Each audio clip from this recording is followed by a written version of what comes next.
What's going on, YouTube? So for today's video, I wanted to do the top floodgates, or what I could see being the top floodgates of the format. Right here I've got 18 different cards. We're going to start with the floodgate monsters, and there are a lot more than these. These are just the general ones. One of the options that I could be playing right now is a stun deck. So a lot of this is from my own benefit. So we're going to start with the monsters. We're going to end with the field spells. In between, we've got like some banishing cards. Some just this card says no, blah blah blah. With that being said, a little bit of a surprise here. A little bit of a surprise here. So in this deck box, it came in today. We're going to be building some Tempis here pretty soon. And if you remember back to my my profile, I am playing a lot of board breakers, a lot of hand traps in mine. But there was a Tempi that won Greece, and that deck was very nice. So we'll be doing a little bit of adjusting. Hopefully your Tuesday's going great. But let's get right into this. So Colossus. Colossus isn't going to be sneaky good. Colossus is not going to be side deck. Colossus is not going to be vital. Colossus is going to be deck dependent. It's not bad. It's deck dependent. Not every deck can play this. There's lots of decks that can. Pure Thunder, Sword Soul can throw in some different, like your Nemesis package. So any deck that can play the Nemesis package is going to be playing a Colossus, which includes some Fire King. So Border, this is like Inspector Border, Amano Awato, and other cards like that. If you are playing a stun deck, or even if you're just wanting to have a floodgate on field, I think this card is side deck worthy.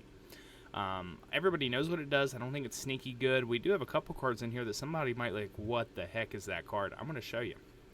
But I think that's a side deck worthy card. D-Fisher, I think is more... I think it's better than Border. I don't know about Vital. And I think that Macro is below Colossus here as deck dependent. So I want to do both of these at the same time. I think there's a major difference here. D-Fisher says that monsters go to banished, while Macro says any card sent to the graveyard. So this right here is essentially just like your shifter, while this card sort of only hits monsters. So Xyz's deck can play under this. Spell stun decks like Runic Stun can play under this. The card is very good. So this is a sneaky good card. Most of you probably don't even know what this card is. This card is the Dark Door, and we're going to look at it. So I have it pulled up here on TCG. It's very cheap. It's a common. But what it does is both players can only attack with one monster during their respective battle phases. This card is sneaky, dude. So it's super cheap. You can pick them up for quarters, pretty much. But not a whole lot of people have a lot of them. I did a little bit of a market watch yesterday, so go there and watch that. But I hit the expensive cards. This card's sneaky good. So this is I can see being a huge tech against Tempi. Now I can't help you if they get Trident dragging in on the field and you don't have the Imperm. But again, with Runic Stun, with Tempi, Runic Stun will use it. Tempi will hate it. Only being able to attack with one monster is annoying. You have to make sure your attacks are counting, or, like, let's say you have the Fenrir, then the Fenrir can take care of that card. But if you don't open a Fenrir, now you have to worry about how are you going to play and try to OTK your opponent. I don't know. Deck Lockdown, I think, is a vital card. The reason I have it up here is because even non-stun decks can play this card effectively and to a fault. So Fire King is playing this card, Voiceless is playing this card. Any deck that builds a board, wants to stop you from building a board, and then next turn kills you, is using this card. Soul Drain, very sneaky good, especially coming up. We're having Lightsworn Tear getting ready to run around. We still have Fire King running around. This card right now is like $10 a copy. What it does is it says no to any graveyard effects. While Skill Drain, which I think is better than Deck Lockdown, says no to on-field effects. A lot of effects are happening on-field With Fire King specifically, they want to do something on field. This card is essentially... sorry, this card is essentially just a massive imperm you pay 1,000 life points for. Whoop-de-doo. Lose 1 turn. So this is another card that a lot of people may not know what it does. And we're going to pull it up here. This card shuts down special summoning. So my mouse would work here for me. Activate this only if you control no special summon monsters while a monster is face up on the field. Negate its effects during the turn that monster was special summoned. If an effect monster is special summoned in attack position, change it to defense position. So not only it's a Baguska. Like, this is just a Baguska. I think this is a sneaky good card. I think if the deck can play it, a lot of the decks are playing it, or could play it. I think this card is probably right here. I think it's better than the Dark Door.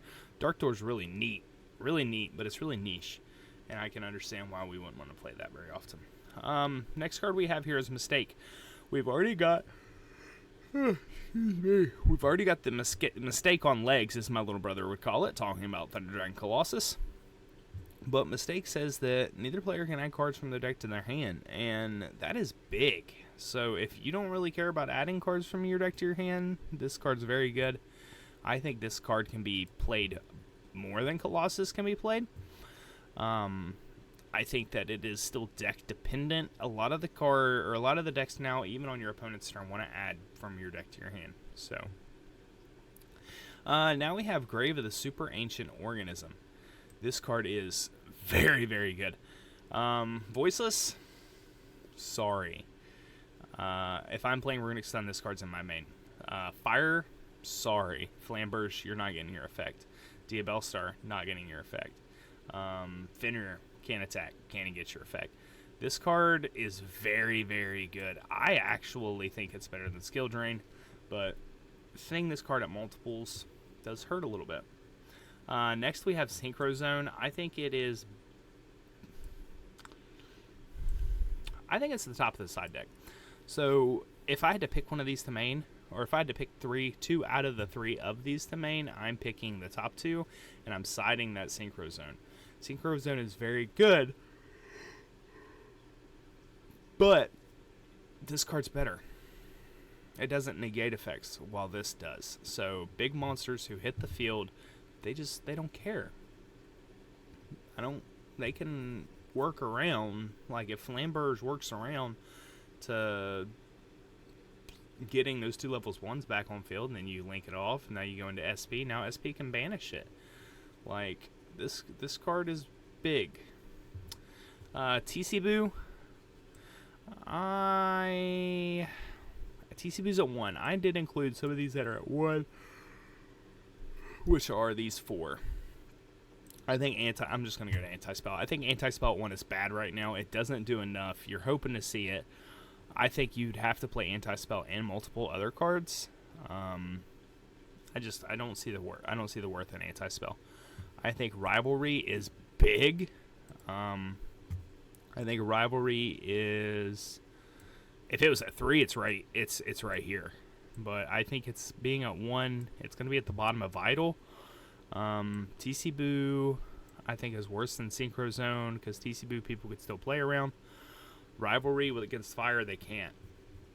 And Fire is still the best deck of the format right now. With Fire being the best deck of the format, you're going to see a lot of the cards that combat against that.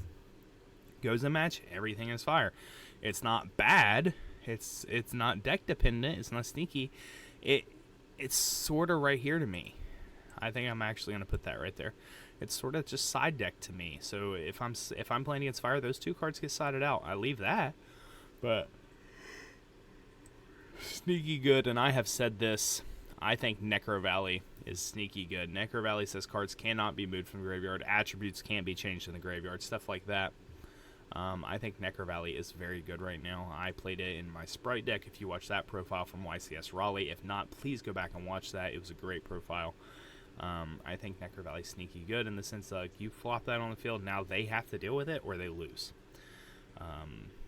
Last but not least, we have Secret Village of Spellcasters. I don't think it's very good.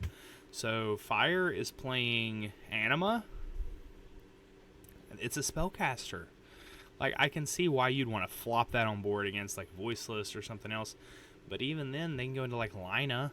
So is Low a spellcaster? I think it's a fairy, but I'm just saying, I don't think it's very good. I think it's better than Anti-Spell, but like I don't think it's better than Mistake. I don't even think it's better than Colossus. But I don't think it's better than the Dark Door, which some people don't even know exists. But yeah, this again, this is just 18 different cards. I know there are more out there. However, I wanted just to put together a really simple, this is what you're going to see the most of. This is what you need to expect to counter if you're playing something that plays against these. Other than that, thanks for watching. Thanks for supporting. I hope you have an amazing Tuesday, and we'll try to catch you next time.